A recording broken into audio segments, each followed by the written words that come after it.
নমস্কার আমার প্রিয় বন্ধুরা, সকলেই ভালো আছো, সুস্থ আছো, আমরাও ভালো আছি। আর আমার চ্যানেলে সবাইকে স্বাগত আর অনেক অনেক ভালোবাসা জানিয়ে ব্লগটা শুরু করছি। যারা আমার ভিডিওটা দেখছো তাদেরকে তো অসংখ্য ধন্যবাদ, যারা কমেন্টস করছো তাদেরকে অসংখ্য অসংখ্য ধন্যবাদ, যারা আমার চ্যানেলটিকে সাবস্ক্রাইব করে দিয়েছো তাদেরকেও অসংখ্য অসংখ্য ধন্যবাদ। আর যারা এখনও চ্যানেলটি সাবস্ক্রাইব তারা একটু ঝটপট আমার চ্যানেলটাকে সাবস্ক্রাইব করে দাও, নইলে আমার এই সুন্দর সুন্দর ভিডিওগুলো কিন্তু তোমরা দেখতে পারবে না। আর দেখো কদিন থেকে কি হলো বলো, আমি কিন্তু ইন্ট্রোটা একদমই দিতে পারছি না, মানে একদম ভুলে যাচ্ছি। এত মন ভোলা হলে কি আর চলে বলো, মনটা যে কোথায় কোথায় উড়ে যায় ঠিক বুঝি না। সামনে দুর্গাপুজো, মনটা তো একটু উড়ু উড়ু অবশ্যই থাকবে বলো। সবসময় মনে হয় কি আমার বলো তো, এই কখন জামা কাপড়গুলো হবে, কখন দেখবো, কখন পরবো, কখন অষ্টমী পুজো আসবে, কখন ওই অষ্টমীর দিনে রাতে শাড়িটা পরবো।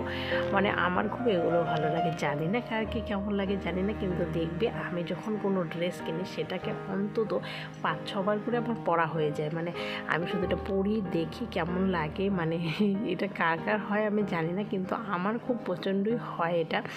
শাড়ি ধরো আমি অষ্টমী পুজোতে যে রাতে শাড়িটা পরবো অন্তত আমার 6-7বার পরা হয়ে গেছে, মানে এভাবে পরে পরে শুধু দেখি কেমন লাগে। তো যাই হোক, পরে আবার ফাইনালি আরেকবারও পরি, কারণ ট্রায়াল একটু আমাকে দিতেই হয়, না তো আমার একদম ভালোই লাগে না।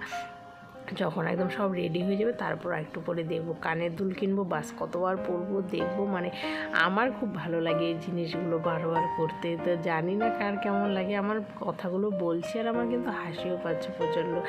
জানি না এই বাচ্চা মানসিকতাগুলো কবে যে দূর হবে জানি না, কিন্তু আমার ভালো লাগে তাই আমি করি। ঘরের মধ্যে একা একা দরজা বন্ধ করে আমি করি, কেন আমার জিনিসগুলো কেউ দেখলে আবার কি ভাববে জানি না, কিন্তু আমি সেটা করি, লুকিয়ে লুকিয়ে করি। আজকে তোমাদের কিন্তু বলে দিলাম, বুঝতে পারছো যে আমি কিন্তু আমার গোপন কথাটা বলে দিয়েছি যে আমি কী করি, জামা কাপড় আনলে নতুন নতুন কদিন পরি আর কদিন পরি না।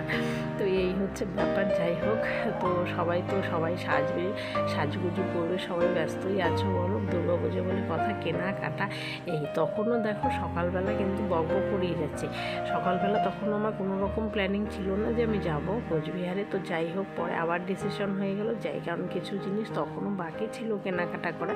তো ভাবছি ওখান থেকে কিনে নিয়ে এসে, কারণ কি অনেকগুলো জিনিসই তো কিনবো, তো তার জন্য একটু ওখানে গেলেই ভালো হবে। তার জন্য আবার রেডি হয়ে যাব কোচবিহার যেতে।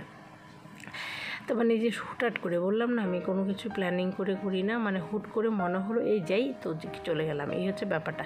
তবে আজকে একটু অন্যরকমভাবে যাব, কেন বলো তো, আজকে পুপনকে না ঘুম পাড়িয়ে নিয়ে যাবো, তাহলে কী হবে বলো, ও গাড়িতে একদম ঘুমিয়ে যাবে, বেশ সুন্দর বিন্দাস চলে যাব, এই হচ্ছে ব্যাপারটা। তো যাই হোক বন্ধুরা, বকবক কিন্তু অনেক কিছুই করলাম।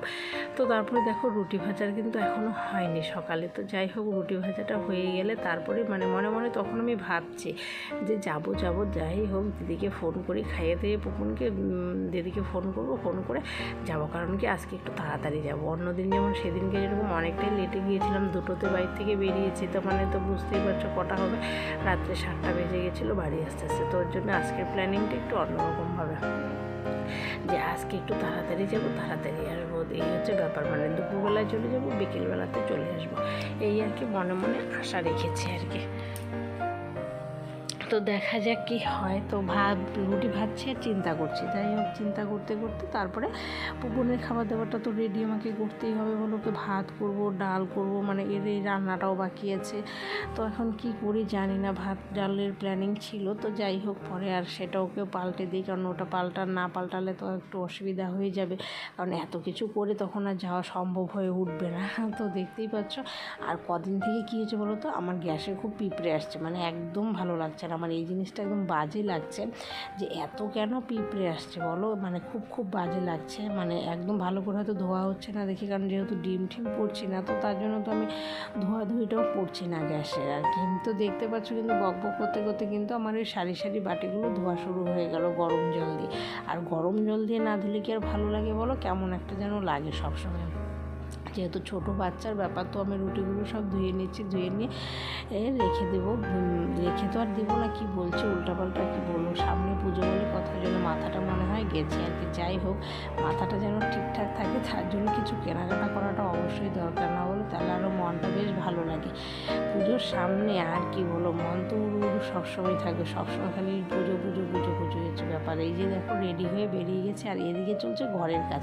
অনেক লেবার লেগে গেছে আজকে, কারণ সিঁড়ির ঘরের কাজটা চলছে। সিঁড়ির ঘরে যে সিঁড়ির ধাপটা উঠবে, এই যে দেখতে পাচ্ছ, এটা হচ্ছে সিঁড়ির ঘর হবে সামনে। তো এটার কাজটা শুরু হলো, এটা বন্ধ ছিল একদমই, ওই দিকটাতে করে আসলো। আর এই হচ্ছে আমাদের সামনে, বাড়ির সামনে একদম পুজো, মানে আনন্দনগর থেকে কালী মন্দির হচ্ছে এটা। যারা আলিপুরদুয়ারে আছো তারা আমার বাড়ি চিনে যাবে। বুঝতে পারছো কোথায় বাড়িটা? মন্দির থেকে ডান দিকে যাবে, ডান দিক থেকে বাঁ দিকে, বাস আমাদের বাড়ি চলে আসলো। এই হচ্ছে প্রবণ। তারপরে কেনাকাটা করলাম আমরা জুতো কেনাকাটা। আর কি উৎসাহ আমার ছেলের, নতুন জুতো পরবে, মানে কি আনন্দ মনে, কি বলবো আর বলো, যেটা আমাদের ছোটোবেলায় ছিল। যাই হোক, এখন আর সেই আনন্দটা আর আসে না, কিন্তু একটু হলো আমার একটু বেশি আছে এখন, আমার আনন্দটা আসে, পুরোটা এখনও যায়নি। তো যাই হোক, দেখি কতদিন এই আনন্দটা ধরে রাখতে পারবো। আর এই হচ্ছে কুর্তি মহল, আর কি বলবো, এখানে কত কুর্তি কালেকশন, বাজারের ভেতরে দোকানগুলো কোচবিহারে খুবই সুন্দর, পুরো ঝকমক ঝকমক করে, মানে দারুণ লাগে ব্যাপারটা। আমি এখান থেকে কয়েকটা কুর্তি কয়েকবার কিনেওছি, যাই হোক ভালোই লাগে। অনেকগুলো কুর্তি কিনেছি এখানে, ভালোই লাগে, পরতেও ভালো লাগে, দেখতেও ভালো হয়, বেশি একটা দাম পড়ে না এখানে, কুর্তিগুলো কম দামের মধ্যে হয়ে যায়। তো বন্ধুরা, আজকের ব্লগটা এই পর্যন্ত। সবাই ভালো থেকো, সুস্থ থেকো। কাল আবার আসছে আর একটা নতুন ব্লগ নিয়ে, সাথে থেকো, পাশে